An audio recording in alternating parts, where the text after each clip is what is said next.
First, we have Susan Burton. As a young mother, Susan Burton's son was accidentally killed by a police detective in 1982. She was understandably consumed by grief, and without access to therapy, she turned to drugs. She became addicted to crack cocaine and was eventually arrested and jailed 6 times during the 80s and 90s.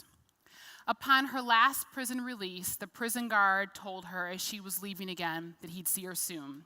Determined to prove him wrong, Burton sought a drug treatment facility that had holistic approaches offered. While successfully receiving that treatment, she began to help other women who were in similar situations. She then went on to found A New Way of Life, which works with formerly reincarcerated women and their reentry. A New Way of Life has provided safety and support for almost 1,000 women, reuniting over 300 formerly incarcerated mothers with their children. Susan will be joined today by a published scholar of American history, Michelle Jones. She earned a certificate as a paralegal, received a bachelor's degree from Ball State University, and audited graduate-level classes at Indiana University. Last year, NYU was accepted her, last year was NYU, we're gonna start over. All right. Last year, NYU was one of several top schools that recruited her to their doctoral program. She was also among 18 that was selected from more than 300 applicants at Harvard University's graduate history program, until she was not. By the way, Michelle accomplished all of this from an Indiana state prison. Last year, she was released from prison after 20 years based on her good behavior and educational attainment. Currently, Michelle is a PhD student of American Studies at New York University, and she is a fellow at Harvard University. And today, she agreed to appear at the Kennedy Forum for one reason, and one reason only, and it was to meet her idol, Miss Susan Burton. Please welcome Michelle Jones and Susan Burton.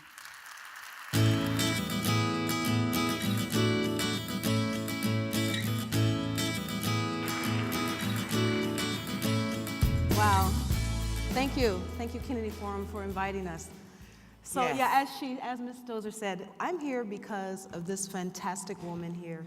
She's such an inspiration to incarcerated and formerly incarcerated women across the country. And so I get the special honor to ask her a few questions. So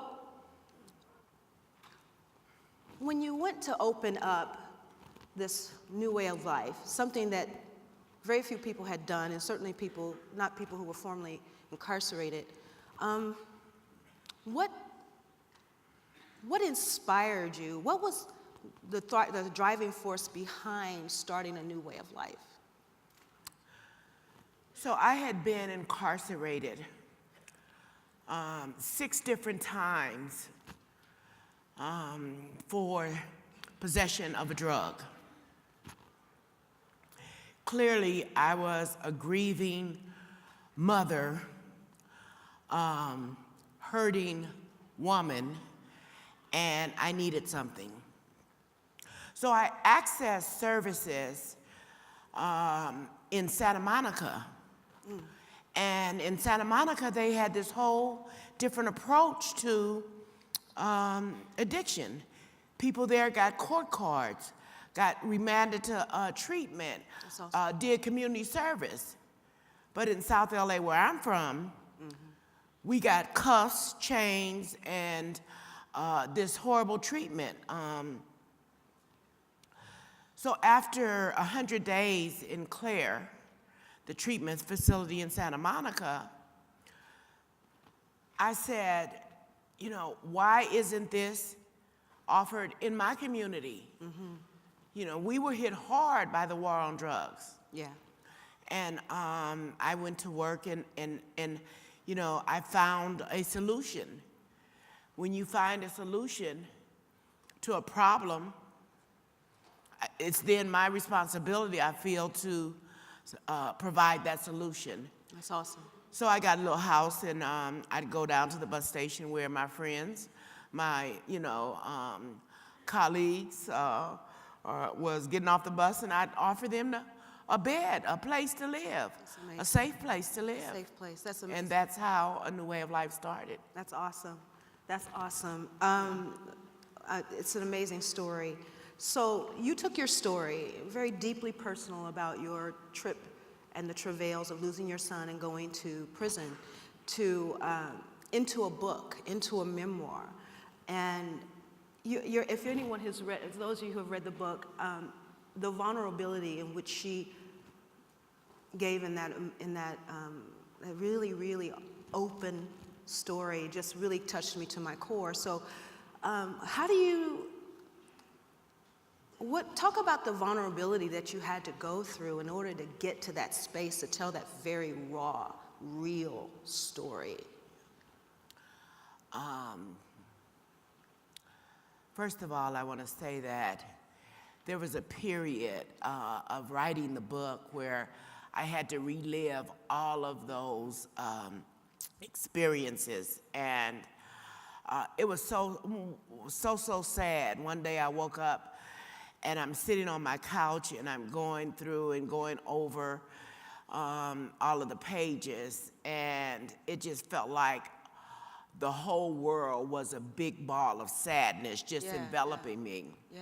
I actually went back into therapy as a result of writing the book. Amazing. But I believe that the story of women, of incarcerated women, their experiences and their journey needed to be documented. We were talking about mass incarceration, but we weren't talking about the mass incarceration of women. Women, yeah. We were talking about youth, we were talking about men, but we were not talking about women. And I felt as though, my story's not unique.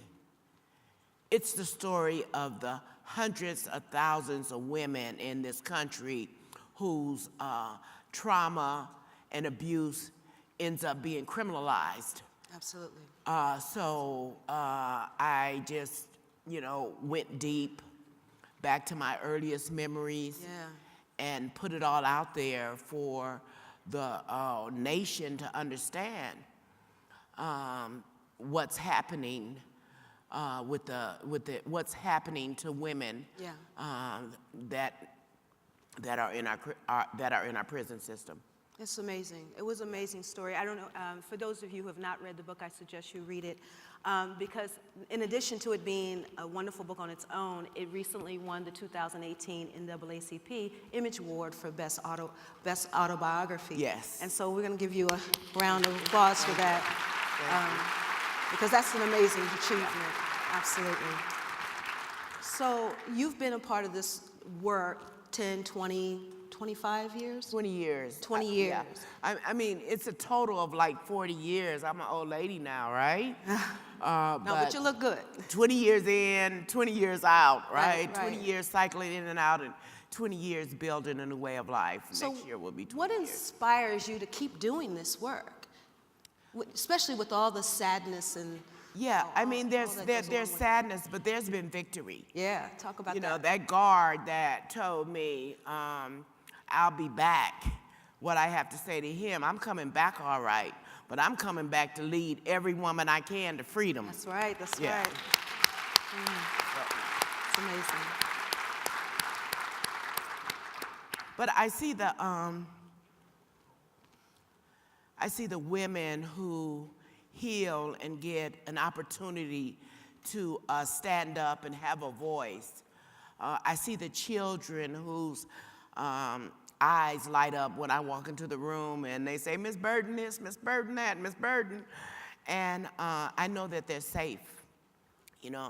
I can't bring back my son, KK, but I can help another woman to get her daughter or her son back, and that's what I do. I can't take the years back of cycling in and out of the prison system. Right.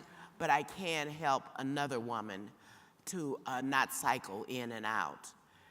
And, A New Way of Life is single-family homes in the community where women come and live for whatever period of time they need to be there. It's amazing. Until they can transition out on their own.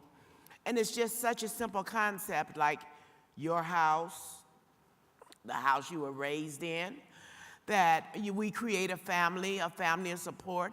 People are welcomed and they have a place there. Women are welcome and they have a place there.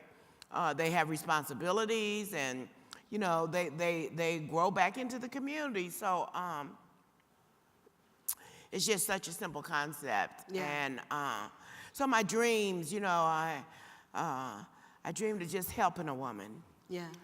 My dreams have gotten bigger, my goals have gotten bigger, and now I'm working with UCLA to create a replication model.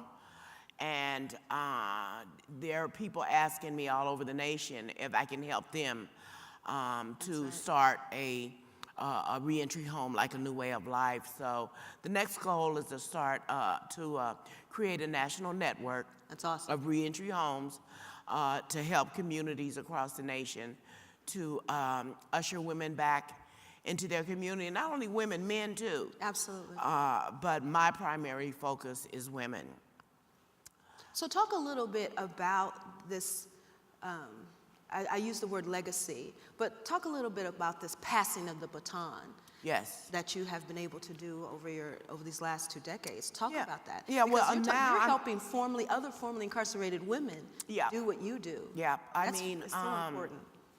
it's just our responsibility to pay it forward. My responsibility to pay it forward and to help wherever I can. Like I said, I'm not unique. There's so many talents locked up in our prisons and jails, and all they need is a hand up, not a handout, but a hand up. So in New York, I helped a woman. I took a part of my savings to help her set up a home in the Bronx. And she's got the home set up. She's running into some problems, but, you know, she'll overcome them, I'm sure. At A New Way of Life, I've actually passed the directorship to 2 people, our controller and another woman who's formerly incarcerated. So they're co-directors. My publisher printed 11,000 books, a special print, especially for women who are incarcerated, or only for women who are incarcerated, or men who are incarcerated, for the incarcerated population. And this year, my focus will be touring through prisons and jails to take that book to let people know that there is a way up, there is a way out, and you have to fight for your life. You have to be willing to make the best choice that you can, work with what you have, and to come back and stand up in our community. And join us all in this struggle to end mass incarceration. Yeah. Yeah. Everybody, Susan Burton. Thank you. Wait a minute. Sorry? So, Sorry, that's me. Michelle, I have to see, the clock is out, but you know, you take what you can take, girl. Okay. Yeah. So, Michelle, I have to say, I thank you for doing all that you've done, and I know that you have a really great future. So we both admire one another. Yeah. It's not a one-way thing. Oh, so thank you. So Michelle Jones. Thank you.